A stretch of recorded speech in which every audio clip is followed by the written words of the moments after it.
Assalamualaikum warahmatullahi wabarakatuh. Kembali lagi pada channel Islamic Boarding House Budi Mulia 2.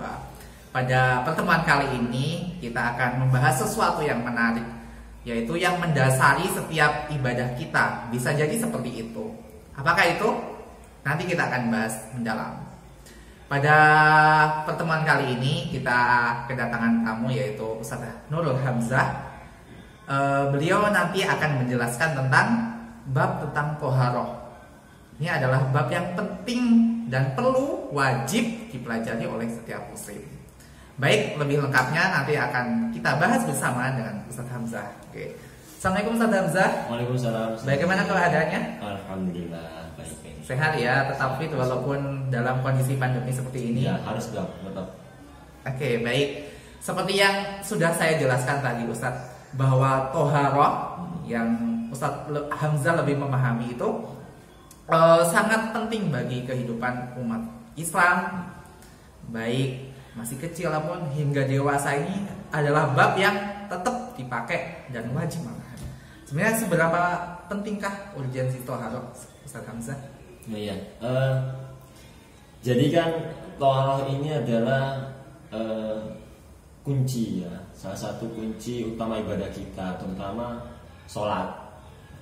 Karena dia menjadi syarat yang sangat ditekankan sekali. Dan syarat ini yang harus mendahului perkara yang dipersyaratkan itu tadi. Jadi sebelum kita melakukan perkara, misalnya kita lakukan sholat tuh, kita harus ada toharoh dulu. Nah tentu toharoh ini juga ada aturan-aturan di dalam Islam yang sudah ditetapkan dalam hukum syar'i. Oke, baik. Itu ya. Jadi kalau seumpama kita mau sholat harus toharoh. Ini kan masih belum ngerti nih Ustaz, toharoh itu apa. Terus kalau mau sholat bentuk toharohnya itu apa sih sebenarnya Ustaz gitu? Ya mungkin kita belajar dari ya bisa dikatakan dasarnya dulu ya. Oke, dasar. Dari pengertiannya dulu bahwa toharoh ini secara bahasa itu an-nadhafah, bersih baik dari bersih dari segala kotoran, baik kotoran itu yang suci maupun kotoran itu yang nyata najis, dan maupun kotoran yang secara ma'nawiyah seperti iri hati, ya, penyakit hati seperti dengki, suka punya rasa dendam dan sebagainya. Seperti itu. Baik. Jadi makna toharoh itu sebenarnya luas ya Ustaz. Luas kan. Itu baru secara bahasa. Kembali ke pertanyaan pertama tadi Ustaz, kayaknya belum dijawab ya. Yang bentuk toharoh ketika mau sholat itu apa sih sebenarnya? Jadi kita sebenarnya sebelum kita melakukan sholat kan kita harus tahu dulu apa yang harus kita bersihkan. Ya, kalau misalkan hadas kecil, ya otomatis kita toharohnya dalam bentuk wudu. Oh, seperti itu. Jadi kita menghilangkan najisnya itu nanti ada berbagai macam bentuknya, tergantung apakah itu nanti kita berniat untuk menghilangkan hadas kecil atau hadas besar. Jadi ada macam-macamnya. Jadi kalau misalnya toharoh itu ada 4 macamnya nanti. Ada mandi, ya, ada wudu, tayamum, dan menghilangkan najis itu sendiri. Oh baik, jadi bentuk taharah itu tadi ada 4 tadi ya. Iya. Ada wudu. Kalau mau sholat berarti kalau kita hadas kecil wudu. Ya, kalau hadas besar ya mandi, seperti itu ya. Terus ada sedikit sentilan tadi yang mengganggu pikiran saya sebenarnya Ustaz. Ya. Jadi kotoran suci. Memang apa sih? Kalau dalam pikiran saya semua kotoran itu nggak ada yang suci, kotor gitu loh. Terus kok Ustaz Hamzah tadi nyebutin kotoran suci? Itu bagaimana? Coba dijelaskan. Maksudnya kotoran yang suci itu yang dia tidak membatalkan toharoh kita tadi, wudu kita misalkan. Misal kita dalam sholat nih. Coba mungkin kalau menurut Ustaz Najib sendiri, ingus itu kotor atau tidak? Ingus kotor, saya aja megang nggak jijik gitu. Tapi dia membatalkan sholat atau tidak? Ketika kita misalkan sholat refleks ya, mungkin kita bersihin, keluar ingus, kita pegang, misalkan. Ya enggak, main refleks gimana kan kalau ingusan ya masa otomatis mengalir terus, mungkin kita bersihkan tangannya. Pasti kena tangan. Apakah itu membatalkan sholat kita ataupun toharoh kita itu tadi? Ya membatalkan atau tidak? Tidak. Oh tidak ya? Itu yang namanya kotoran suci. Jadi ya dia kotor memang, tapi dia tidak membatalkan. Maksudnya suci di situ dia tidak membatalkan wudhu kita. Oke, baik. Itu kan ketika sholat. Bagaimana ketika di luar sholat? Apakah kotoran suci yang dianggap suci itu masih tetap suci? Cuma kita ada apa ingus nih kita pegang, ini kan kotoran tapi suci nggak apa-apa gitu. Itu bagaimana? Intinya ya tidak apa-apa dipegang itu. Artinya tidak mewajibkan kita untuk bersih diri, membersihkan diri seperti tadi ya, kita bersihkan dengan mandi, tayamum dan sebagainya. Seperti kita misalkan menyentuh jenazah manusia, itu kan juga dikatakan itu bangkai yang suci, bangkai yang suci, berbeda dengan bangkai-bangkai yang lainnya. Jadi kalau misalnya kita nyentuh jenazah manusia yang sudah meninggal ya, itu tidak apa-apa. Tidak, artinya ketika kita wudhu, kita menyentuhnya tidak batal wudhu kita. Itu yang dimasukkan kotoran yang suci itu seperti itu. Oke. Iya, siapa juga yang mau pegang ingus juga ya? Sebenarnya nggak ada. Iya. Oke, terus Ustadz Hamzah tadi itu menyebutkan pengertian toharoh secara luas banget nih, sampai pada masuk ke pembersih hati. Padahal kan kalau melihat wujudnya sendiri, kalau toharoh itu kan untuk membersihkan apa ya, raga kita. Jadi bagaimana kok sampai hati kita gitu, seperti itu? Ya jadi ya makanya kotoran itu ada dua ya, ada kotoran secara maknawi dan indrawi juga. Kalau indrawi yang bisa kita tangkap dengan alat indera kita, yang misalkan sudah jelas ya, kalau misalkan kotoran manusia misalkan ya kita bisa lihatnya, atau mungkin kita bisa menciumnya. Ya. Nah, yang maknawi tadi maksud saya adalah tadi seperti penyakit-penyakit hati, dendam, punya sifat iri, dengki, seperti itu. Nah, artinya ketika manusia punya sifat-sifat itu tadi, kotor-kotor itu dia kotor hatinya. Jadi harus dibersihkan, dinadofahkan seperti itu. Oke, kalau Ustadz Hamzah menjawab seperti itu, bagaimana cara membersihkannya itu? Apakah sama halnya dengan toharoh yang wudhu, mandi gitu? Otomatis kalau kita wudhu, otomatis ketika mandi hati kita apakah juga bersih gitu? Kalau merujuk kepada pendapat banyak ulama ya, jadi banyak obat hati itu, banyak obat untuk membersihkan hati itu tuh banyak ya.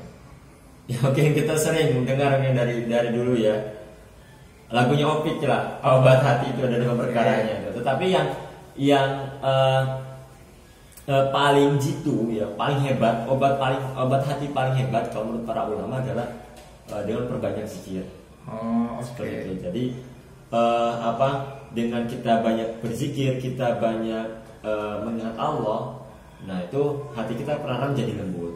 Oke, baik. Mungkin itu adalah arti dari maknawi, toharoh secara maknawi sendiri ya. Oke, saya nggak mau jauh terlebih ke situ.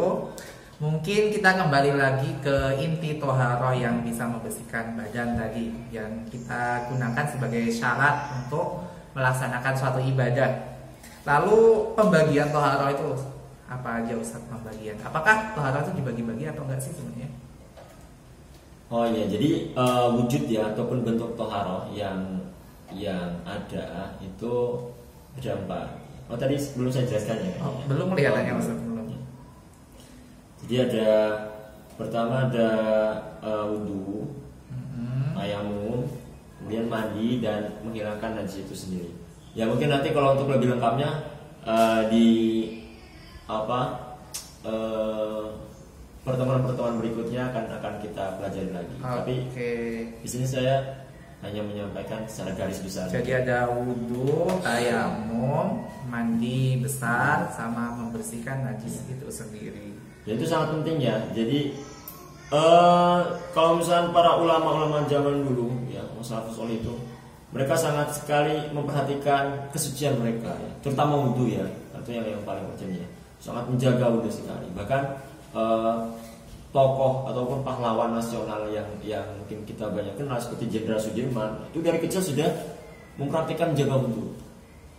Itu makanya sangat penting sekali orang-orang yang dia suka menjaga hatinya, pandai menjaga hatinya, biasanya dia juga orang yang suka menjaga wudhunya. Oh baik ya, jadi ketika mungkin bisa jadi refleksi buat kita ya, semua perilaku kita baik itu bisa kita lihat dari kepribadian kita, apakah kita masih selalu menjaga wudhu atau tidaknya mungkin. Baik, itu saja mungkin Ustadz pembahasannya. Mungkin ada lagi yang mau disampaikan Ustadz? Ya sudah, setelah toharoh ya yang paling sih kita masuk ke, karena gini, toharoh sendiri kan yang utamanya pasti berhubungan dengan air. Oh iya. Otomatis ada macam-macam air yang bisa digunakan untuk toharoh ya. Jadi ada 7 macam, ada 7 macam. 7. Banyak sekali. Apa aja itu? Itu yang, jadi air ini yang dia asalnya itu memang suci. Jadi tidak ada campur tangan ataupun campuran dari luar. Jadi air ini yang berasal turun dari langit dan keluar dari dalam bumi. Ada 7 macam. 1. Ya. Pertama ada air langit. Nah, air langit ini air hujan. Air hujan. Ya. Okay. Jadi air hujan, kalau misalnya kita wudhu, mandi pakai air hujan itu suci, bersih. Okay. Tapi diperhatikan juga, jangan sampai kita mandi air hujan atau wudhu air hujan dari genteng yang ternyata di atasnya ada bangkai tikus, bangkai kucing. Itu wajib diperhatikan. Yang kedua itu ada air laut. Atau air asin. Ya. Itu bisa digunakan untuk berwudhu.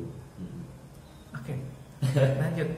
Ketiga, sebenarnya ada pertanyaan sih Ustaz. Air laut ketika kita wudhu, kita berkumur, otomatis kita akan merasakan asin itu bagaimana? Nanti ya. Oke, biar surprise bagi pemirsa semuanya. Nanti kita akan bahas lebih dalam. Oke, yang ketiga Ustaz. Yang ketiga ada air sumur. Air sumur. Oke, kita kenal ini. Pasti ya. Jadi yang keempat ada air sungai. Tetapi kalau misalnya kita lihat realita ya di zaman sekarang ini ya, sungai-sungai yang ada di perkotaan utamanya itu umumnya kan sudah tercemar, warnanya ya. sampai hitam gitu. Bayangin, jadi kalau misalnya kita mau dukun, kita akan berpikir lebih banyak gitu kan, karena ya kotor. Berbeda mungkin dengan sungai-sungai yang ada di pedesaan itu yang umumnya masih bersih gitu lah. Jadi baik, itu kelima. Keenam itu jadi ada hujan, laut, sumur, sungai. Oh, masih sekarang kelima. Yang kelima itu mata air ya. Mata air, sumber air. Mata air. Oke. Jadi mata air ya. Kalau sekarang kayaknya banyaknya air mata. Oke, nggak usah baper Ustaz. Di sini kita santai aja. Jadi nggak usah baper-baperan di sini. Baik. Ya, itu yang kelima. Keenam air salju atau air yang dingin sekali. Oke, salju. Air es ya, air salju. Yang ketujuh? Yang ketujuh yang terakhir embun. Oh, embun. Bisa embun di pagi hari itu kan. Itu boleh. Ini ketujuh air ini sebenarnya kalau kita preteli atau kita jelaskan satu-satu itu mungkin banyak pertanyaan-pertanyaan, Ustaz. Ya. Boleh bertanya saya? Ya, silakan. Oke, baik. Ya, kalau bisa kita jawab di sini, kita bisa jawab. Oke. Untuk air hujan Ustaz, seumpama kita nih berhadas besar. Hadas mandi nggak ada air. Hujan, mandi air hujan dengan niat hadas besar, boleh nggak? Boleh nggak mandi wajib dengan niat untuk berhadas besar dengan air hujan? Boleh, karena hukum air saja tadi sudah suci, boleh. Oke, baik itu. Tapi mungkin ya diperhatikan lagi mungkin ya, seperti ke tempat ya kalau sekarang. Mandi air hujan telanjang di luar. Oh iya. Lebih diperhatikan adab. Tuh yang air laut tadi ya seperti itu tadi, ketika bagaimana kita wudhu, oh ini asing banget gitu kan, bisa dehidrasi kita Ustaz. Tapi kan kalau saya berkumur pun juga itu bukan salah satu rukun wudhu. Oh. Jadi kalau misalnya memang mau laksana juga tidak masalah. Oke, baik. Sepertinya masih banyak pembahasan nanti Ustadz. Kelihatannya dalam channel ini mungkin bisa dibahas lebih lanjut di pertemuan selanjutnya.